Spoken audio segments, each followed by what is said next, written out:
hit the 5-minute mark. I guess I'll go ahead and get started, and people hop in, they can hop in. Here we go. For today's stream, we're going to be going over a little bit of the requirements for what I believe is this week's assignment, from what I've heard. So, panning textures, moving objects, and just some other odds and ends similar to that, like particle effects, things like that. So, starting out, I'm just opening up my old space projects from this course. When I took it a few terms ago, we'll go through the panning texture for the background panning, things like that, and some little extra effects that you can do to kind of take your project to the next level and add some,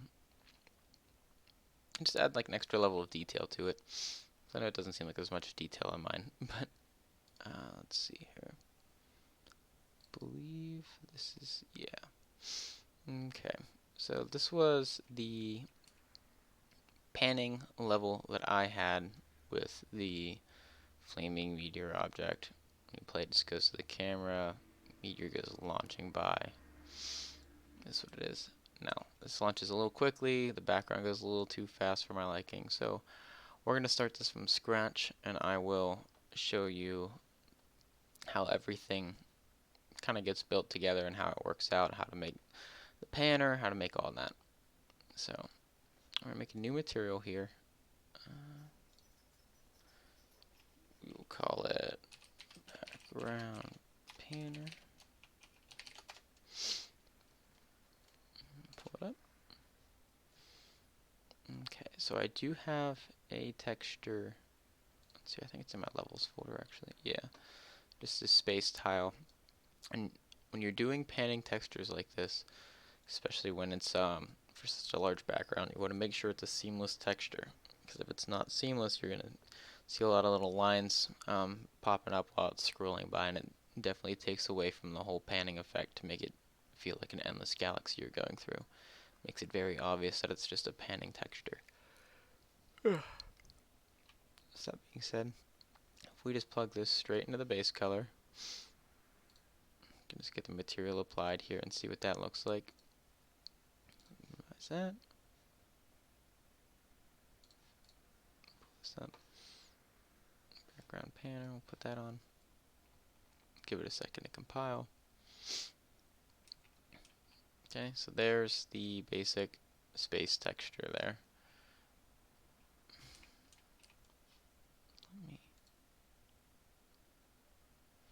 Okay. Sorry, it's a little foggy. I was trying to see if turning off the atmospheric fog would help, but I think it is just a texture that I got. Like I said, I did this a couple terms ago, so I couldn't quite remember, but I think this texture just has the general fog to it. Okay, so let's pull up this. And when you want to make a panning texture, it's very simple. There's an object called panner, and you're doing that. You want to, you have your coordinates, your time, and your speed. So time, you just kind of want to leave blank, leave it with game time. You can change it. You can like you can import the current game time and multiply it by a time variable that you set. But if you just leave it default, it basically does that same exact thing. So I wouldn't be too concerned about it. Speed, that is the like the directions of where like what directions and how fast the texture pans. And coordinate, you can just default it to the constant coordinate, or you can multiply by texture coordinate. Actually, I believe, plug this in, let me see here, plug that there, okay. Let me see, I'm trying to remember how it's been a while since I've used panner here. Oh wait, now this plugs into the beginning of this, my bad. So, pull your texture sample up, pull this back, this plugs into the UV section of your texture sample. Plug that back in a base color. Okay, So speed has right there, it's a vector 2 speed scale if not specified, and you can see down here, you can change it directly here, or you can make a variable for it. Excuse me, I'm sorry, I'm still waking up here. But got your speed in the x direction and speed in the y direction. And for a 2D application like this, that is generally more than enough. What I like to do is just type in 1. Oh, come on. I guess number lock would help. Type in 1. Save. Apply and see how fast that is. It's probably going to be way too fast if I'd have to guess. Yep. See, it's just raining down. And also that shows you what direction, because sometimes you have your this plane will be rotated 90 degrees or something, and you won't exactly be able to see which way that is, or this is just a very quick way to see which direction it is rotated, so you know which way to add the speed on your material. We're going to set that back to 0. Y we're going to set to 0.5. And we'll start testing these values out. It's probably going to have to be even lower than that if I'd have to guess. Yeah.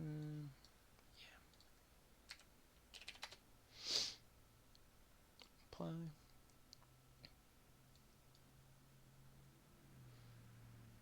That's good. So we'll save that 0.25, seems okay.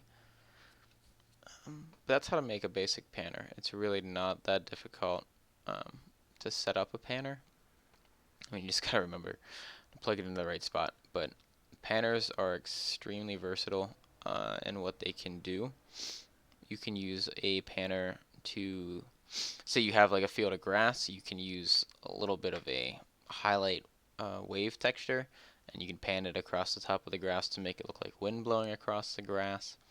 You can use panners to move the grass itself. I mean, there are a lot of applications for this panner node. So try to keep that in the back of your mind when you're working on stuff. If you need to move it around, it's very non-taxing on your computer, so it's a very cheap way to get a good movement effect on certain things. So if it's a low detail movement that you need, or something that you need a lot of objects to move at once, this is a good way to do it because you're not actually moving meshes. And so it does not tax your computer really at all. It's a very cheap way to do it. It comes in very handy. Okay, so basic panner setup. Let's see here. Hit play. Let's see, it's still a little too fast for my liking. So I'm going to just change this down to 0.15. And we're just going to leave it there for now. That'll be more than enough. Okay. So there's that. Panner's good to go. Now we have to make this meteor object. As you can see, mine flies by real quick. It's done. That's because I adjusted it for the main level. I have a whole bunch going through the sky at this point on there, and then they explode, make some noises and stuff. But let's make a new meteor. Let's see here. Now when you're doing this, you can opt to 3D model a meteor in 3ds Max, Maya, or Blender, or you can just use a sphere. I'd opt to use a sphere. It's just a lot easier, especially in this case, because then you can just apply a texture to it. The sphere is natively supported by Unreal, so it's built in, good to go. So let's see here, meteor.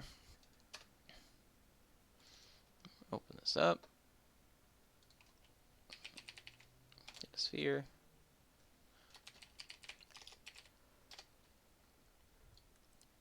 And we're going to make it the scene root. Just a good practice to kind of make your main object the scene root.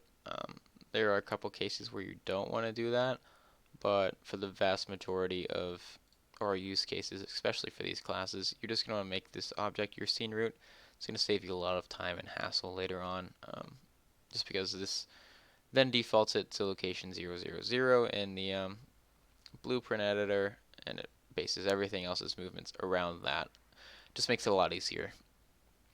Okay, so we need to make a material to apply to this to make it look like a meteor and not just a giant white ball. So let's go here, material,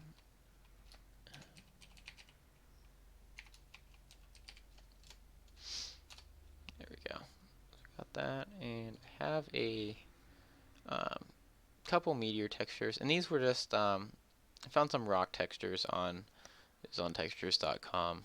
Let me see here.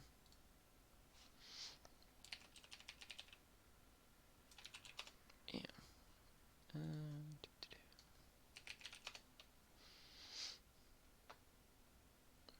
So if you go to textures.com and you just look up, you just literally just search rock. You can go through. There are plenty of different textures that would work very well for different types of meteors that you want. If you wanted different types of appearances, things like that. So I definitely recommend checking this website out. I know I say that just about every stream I do. But this is a very good website for high quality textures for free. You get 15 free credits a day. It comes in handy. So give this website a shot. Sometimes they even have completely free textures. They don't use your daily credits. Peek through there, see if there are any good rock textures. Like there's a couple good ones through here. And then you can always change the colors and stuff through Unreal. Like the color does not have to be this way. So say you really like this kind of dirt looking material almost, but you want to change it to more of a black, so it'd be just kind of like a bumpy rock. You can do that. So just keep that in mind when you're looking at these textures. You're not limited to the color that is set. That being said, I'm just going to go ahead and use this built-in texture here that I already grabbed. Let's see your Meteor texture. I just have the texture in the normal. I don't really have anything else for it. I didn't get like a roughness or specular or metallic, anything like that. So I'm gonna go ahead and just plug these in. Normal. Okay, and it looks pretty basic. Like there's nothing special about it. I mean, yes, this would technically work if you wanted it. Just to be kind of a basic meteor. Let's see here. Let's grab this material and apply it. I mean, yes, technically this does work.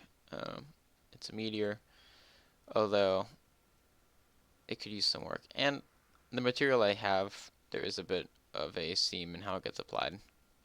I'm not too picky about it, but just so you know, there is a seam there. That's what I was talking about, looking for seamless textures. And this one is close to seamless. I think it's just something the files, when I converted them, it put a little line on the corner. But it is what it is.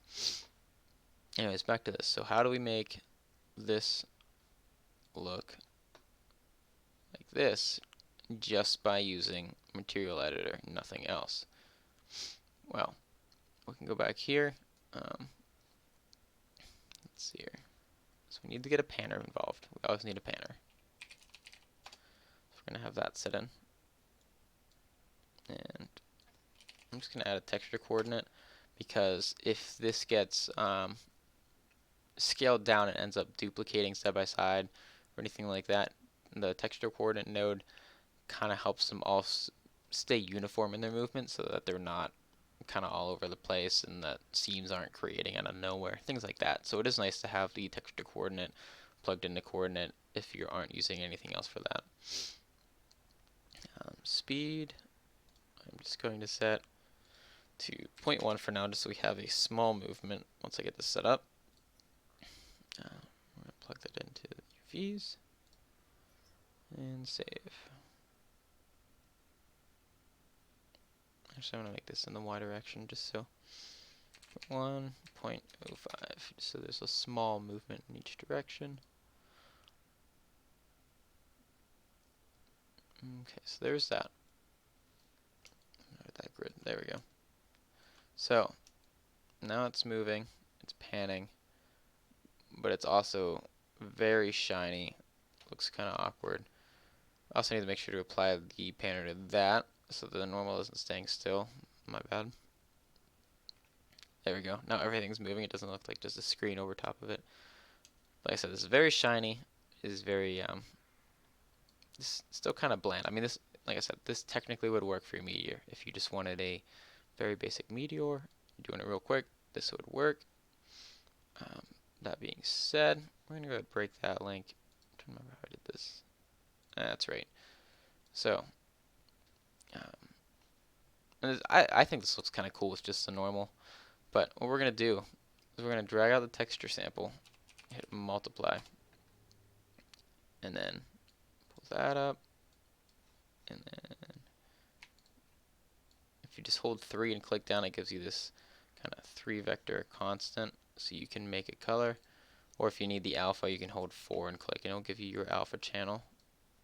But the constant 3, actually, yeah, this will work. It should work. So we're going to just set this to a red color for now. There we go. Plug that into emissive color instead of base color. And so now it's going to give you a sort of red glow at the white peaks. And then where it's black, obviously, if you multiply black is 0, 0, 0, and multiply that by anything, it's still going to be 0, so it's still going to come through as black. So this comes in handy. If you need to change how that looks, you can add a multiply before it. Set that there. You can change this to change kind of like the change it. I don't think it's really the contrast, but it'll change exactly where the whites and blacks are. So say you do 0.5, it'll kind of bring the intensity down a little bit on that. So then you'll have a little bit less of spots that can be red, but at the same time, if you multiply it by 5, bring it up, it'll amplify all these white values up towards the 255 mark, which is the full white, and that'll make this a really bright red.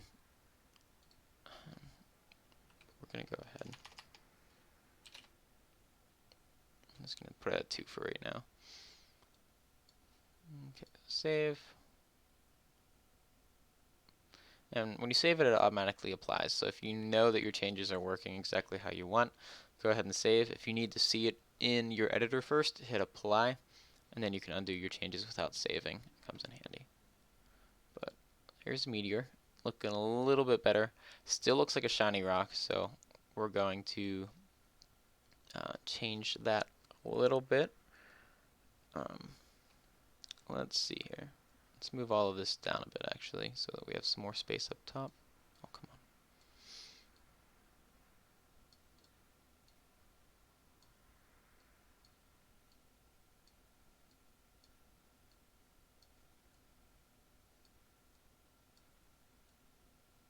on. Okay, there we go. That's a little bit better. Got some more room up top here to work with some other nodes. But we want to work specifically with the roughness. If we just make a scalar, plug it into roughness, we can change it directly. Although we should probably do something a little bit more than that. Let's see here.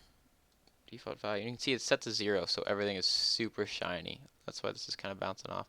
I think the default's 0.5. And so that's why it was kind of like half shiny. If you make it at 1, it gives it a full roughness, so there's no shininess to it whatsoever. 0.75, it gives it a little bit of that shine. Just a little bit of light will bounce off of it. But roughness combined with specular is very can be utilized to add kind of like a wet surface effect if you wanted, because specular is used to basically for metals and things like that, for a metal shine. But if you use it on any other surface, it kind of makes it look like a wet surface, which can come in handy. That being said, I'm going to try something real quick. I think if we plug this in, now that this is multiplied, it might mess it up a bit. Yeah. Let's see, cancel that. Let's make a new scalar real quick, because I just want to test this out. I can never remember if one is shiny or one is not shiny. I think one is shiny for specular. Yeah, it gives it a little bit more of a shine there. Turn roughness down a little bit. 0.5. You can see it has kind of that wet looking effect there. It's both specular and metallic can have that effect. And you can play with them back and forth to see which one you like.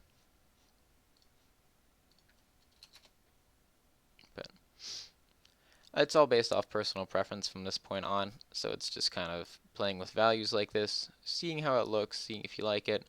If you like it, cool. If not, give it another shot. I'm going to try multiplying the normal a bit though, because I do want it to have a little bit more of a just a little bit more of a texture than that. So let's see if we multiply it by 2.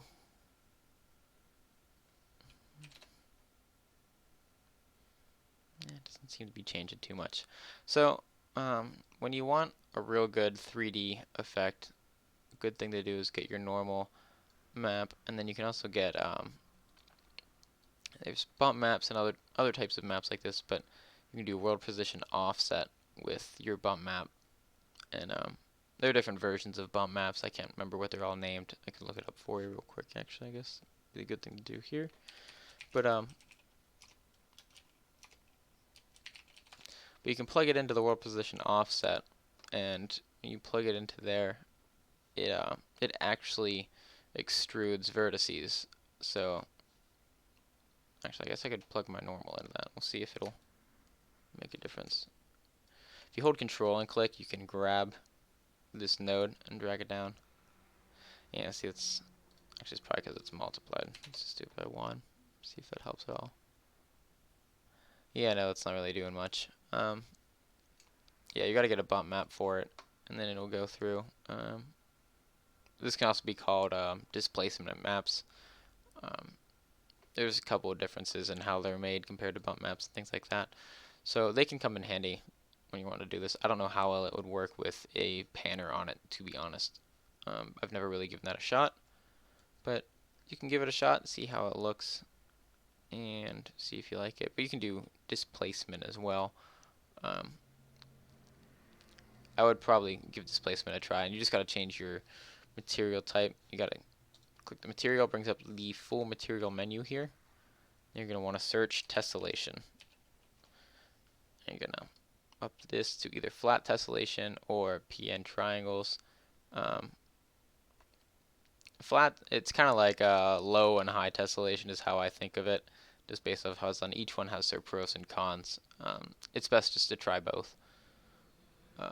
You do want to check the crack-free displacement, especially when you're working, say, if you're making walls or something like that, because this you will start getting cracks in your material at the edges and stuff if you don't check this, and just because it brings the whole material out a little bit. This tries to fix that a little bit. Sometimes it doesn't help, sometimes it does, but it doesn't hurt to check that just in case.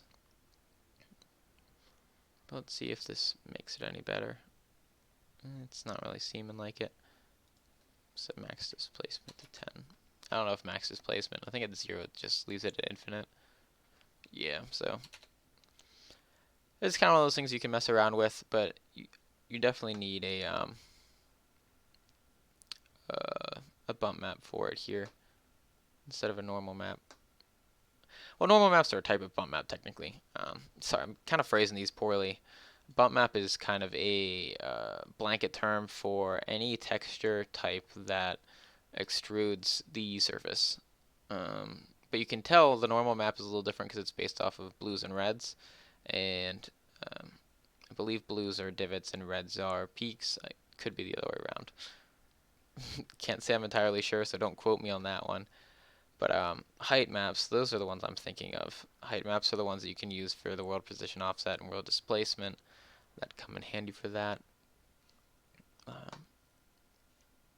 Actually, let me pull up a new material, and we'll go through that real quick just to show you how height maps work and all of that.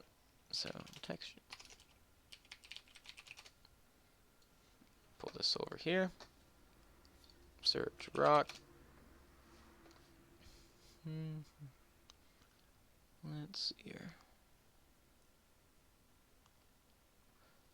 Oh, we'll just do this one. This one looks pretty good. So you have your flat maps down here. Albedo is your base color. Just so you know, different things will call it different names. Sorry. Albedo is generally what they're called though. You always want to go for the 1024 texture, especially for this class. 2048 is a little bit too high. It's just going to make for very large files, and it's going to take up a lot of your space in GitHub. So stick with your 1024. Height map, this is what I was talking about for the displacement. You can tell it's a lot different from the normal map. It's a little bit more blended. It's not very precise, and it does help out. And it's all in black and white. So let's do that. Save. Get our normal map. Save. And then we will also go ahead and get the roughness and everything else as well. We'll do this full material for this one. And ambient occlusion kind of loads fake shadows as well. It works similarly to the normal map, just to where it just kind of tells it where to fake shadows so it looks more like a 3D object. And you can tell when it loads up through Substance, of course these do look better, as well as when they are rendered in 4K. They're going to look a little bit better in this than they are in your engine, just because this is a Substance file, and Substance Painter, Substance Designer, they're a little bit more detailed when it comes to textures. When you're doing these flat maps, they tend to not turn out quite as nice. So just kind of keep that in mind. Let's go ahead, open downloads, grab these, and cut, textures, new, and this is Granite Cliff. Paste.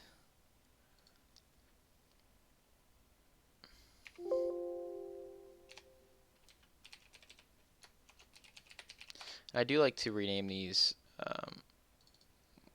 that's not the albedo.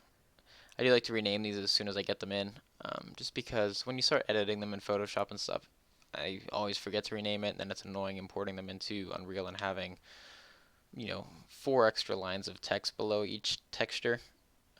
So this is just a good practice to get in the habit of. So Cliff Granite, albedo.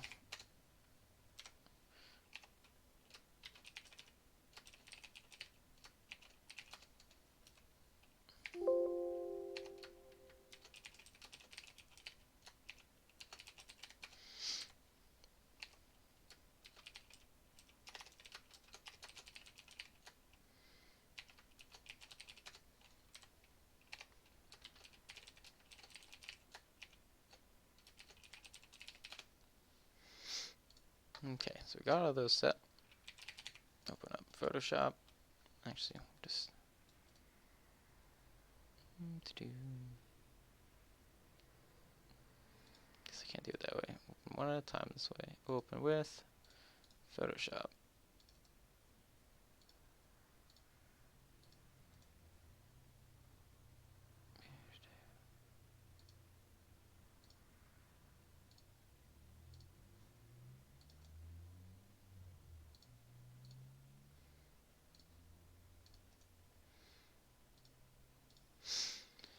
Okay, and like I said before, I'm pretty sure there's probably an easier way to do this, but this is just how I've been doing it. I guarantee this is not the fastest way to re-export these as PNG instead of TIFF. But let's see, new folder. And there's a way you can import these all as different layers and make like a full material setup in here, and then you can export. You can like change the visibility of layers and export them out, things like that. That would speed it up a little bit, but let's do it this way. So make sure it's just all set to 1024 by 1024, because if it's not, you're gonna have a lot of issues. It has to be a 1-to-1 ratio, things like that. Export PNG.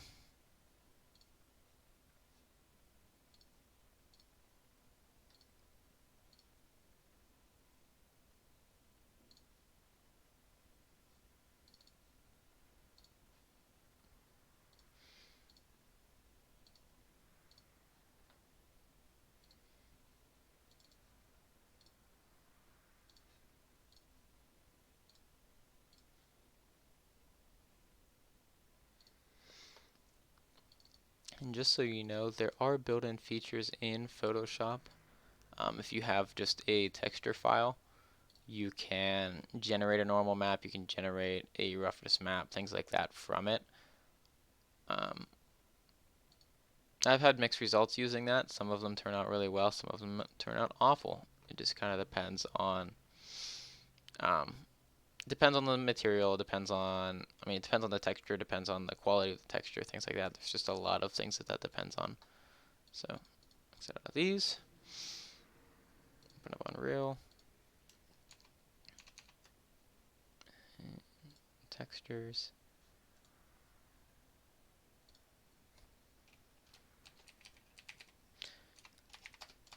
I didn't make folders before just because I only had the one set of textures in here, 2 sets, but it is a very good practice to make a folder in your textures folder for each object that's textured, or else this textures folder will just get filled with a whole bunch of textures. Some people don't mind that. I know in the starter content folder, that's how it is. Every texture is just thrown into the texture folder. It might just be an organizational pet peeve of mine, but just make the extra folder. Comes on, makes it a lot easier. Anyways, let's just replace these. So this is the albedo here. Let's, click. Okay, exit out of that. And you can just drag and drop these here. So that's albedo. Here's the normal. And then you can just drag these straight up too, and it'll make a new texture sample for you. So that, ambient occlusion. We have roughness up here. And then we can get rid of some of these scalar parameters and replace it with the others that we just imported. There we go. Okay, so we can change this multiplication now since this doesn't have much black in it. If you change this to like 0.5 or something, it'll darken the image a little bit, so it'll make some more black divots so it's not all red. I'm just going to play with that a little bit because each texture is going to be different. Okay, so that looks good. Like I said, it's very shiny. I'll practically get rid of that. Helped a little bit. Let's see here. Let's multiply this. Because, like I said, your roughness definitely helps with, if it's white, it's going to be shiny. If it's black, it's going to be not shiny. So, if you multiply this down, it makes a lot more of it black. Actually, other way around. White should be not shiny because white is up towards the 1 value. Black is 0, and 0 roughness makes it smooth. My bad. Let me see, what happens if I just plug this in a base color? Just checking to see. Yeah. So the problem with that, let me see, maybe if I just plug this in instead. Submissive color does make it glow a bit. And there are pros and cons to each. Since it's supposed to be a flaming rock, that's why we're picking emissive color. Yeah, see, without that it gets very dark. Maybe it's just because it's multiply. Let me set this to 1. I'll just test it out and see. Can't hurt. That doesn't look awful either. It is still a bit shinier than I would like it to be. We're going to go over this world displacement thing though, and then I will work at that a bit. So let's get this height map up here. Drag this coordinate to UV. Well, the panner to the UV, my bad. And then world displacement.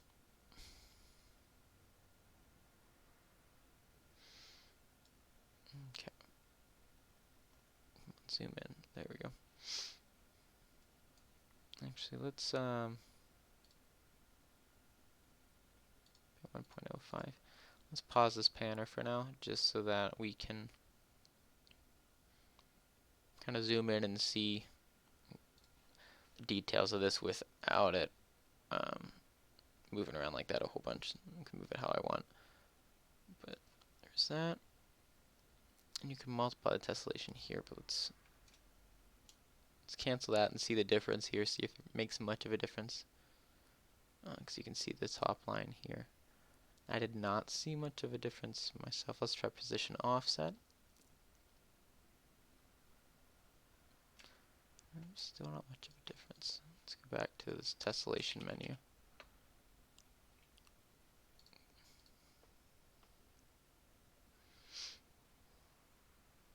And sometimes you can just check these boxes around, since this is going to be looped the whole way around. The crack-free displacement isn't a huge priority. Adaptive does kind of keep it from stretching the material in certain spots. Let's see here. Let's just make a scalar multiple tessellation multiplier. Let's just take it to 10. Let's see how it looks.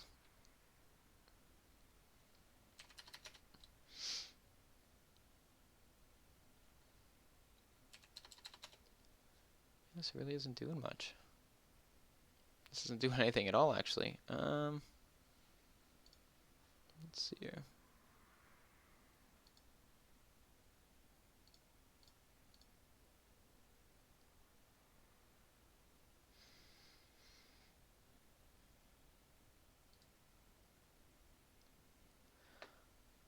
Okay, this is something I'm gonna have to look into a little bit. Might have to ask the professor about it.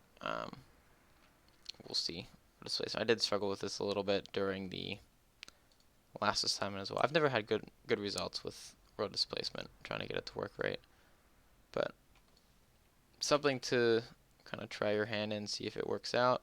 Just make sure to check that back to node tessellation, just so it's not, just so there's not extra nodes and stuff that it's trying to look for. It kind of simplifies things out a little bit for you. Yeah, we're going to go through. Honestly, this doesn't look awful. Let's see if I put this in emissive as well, what that'll look like. Okay.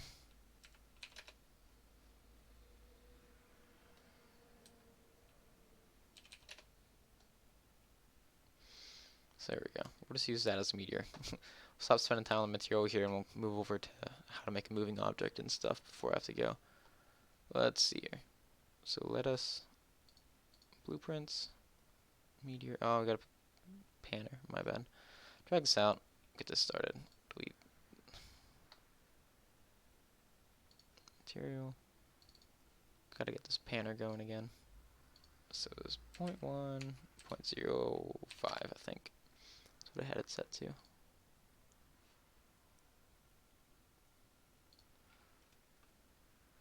Okay. So there we go. Meteor is moving. All good to go. This skylight's kind of obnoxious. Let me get a light here so we can kind of see what we're working with for now. Directional light. It's going to kind of oddly light up the background just because of how the material's set up. But there we go. So let's move this out so we have the full object. And there we go. We have our meteor. But if we play, that one's just going to stay still, the other one's going to shoot by. So we do have to add a movement to it. So pull up our blueprints, we can compare the two. It's the regular one. That. And the one that we just created. Go to the event graph. Try these materials here. Okay. So basically the only thing that I have done in the other meteor is use the event tick. And now with the event tick, is something you want to be careful using, because tick is like every frame this event is called. So if you start adding, a whole bunch to this this event tick, it's going to really bog down your program. So be very careful with that. If you're doing a movement like this, it's not a huge deal. But if you're doing some complex events and stuff, it's really going to start acting it up if you start doing a lot of computations every frame. A good alternative, if you want to do something, need to get it done pretty frequently, but not technically every frame, you can do start timer. No, it's not start. It's just, I believe it's start timer. Yeah, set timer by event or function name. I think it's the function name we want to do. Dang it. Set timer by function name. Okay, so then when you do this, what you can do is you can do a custom event. Best way to find it is hit T period, and I'll bring up this last bit. It's the only thing that comes up. Hit enter. We'll just start it. We'll just call it movement. I believe what is it? Add actor local offset. That's right. Local offset. There we go. We'll do 50, -15, and that'll make it go over and down. But then up here you do your function name. So it's movement. It's whatever your custom event name is. Looping, we'll just kind of keep it going over and over again. So when it gets to the end, it just calls the event again. But then time, this is how long to wait once it ends before it calls itself again. So this, if you don't technically need it every frame, but you want it to happen quite a bit, you can set it to like 0.1. So every 1/10 of a second, it will call this. So you're only getting 10 of these every second, instead of, if this is checked, either 30, 60, 90, 120, whatever people were playing at. Because if people were playing at like a 144 hertz monitor, this is going to call this local offset 144 times every second, and it's going to get excessive. This is a good way to keep it very very precise as well, because if you use tick, say their frame rate drops, that's going to affect how much this actor moves. If it drops from 30 down to 15, it's only going to do this movement. It's only going to do this move 15 times that second instead of the 30 that it's supposed to. If you do it this way, it for sure calls it every 1/10 of a second, no matter what. So this is a little bit more of a surefire way to make a tick event. So I would recommend using this instead of the event tick. There we go. Do this. Although event tick does make for smoother animations, so actually I will bring that back just in case. We'll see how this goes.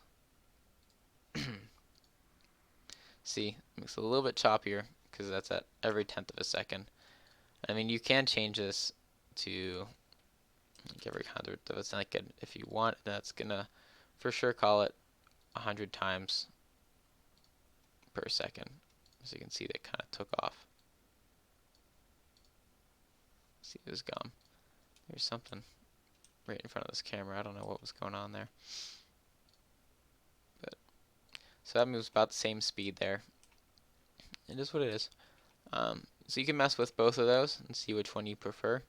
It's probably best to try to avoid using tick for most things, but for a movement like this, it's not going to be the end of the world.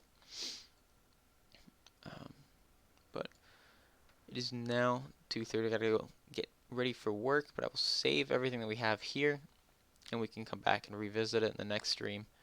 I can go over some more stuff with getting this particle effect behind your object. That come on, move out from the wall. There's a particle effect that starts there, and then when it goes by, kind of shoots behind it, things like that. We can go over how to do all of that in the next stream.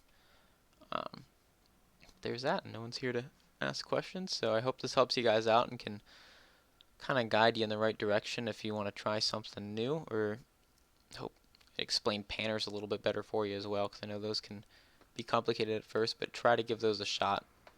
They will kind of add that extra little bit of realism to it, because I mean, if this is just staying still moving down, it's not quite the same. So get a little bit of movement in there and it'll help out. But that being said, that's going to be the end of it for today.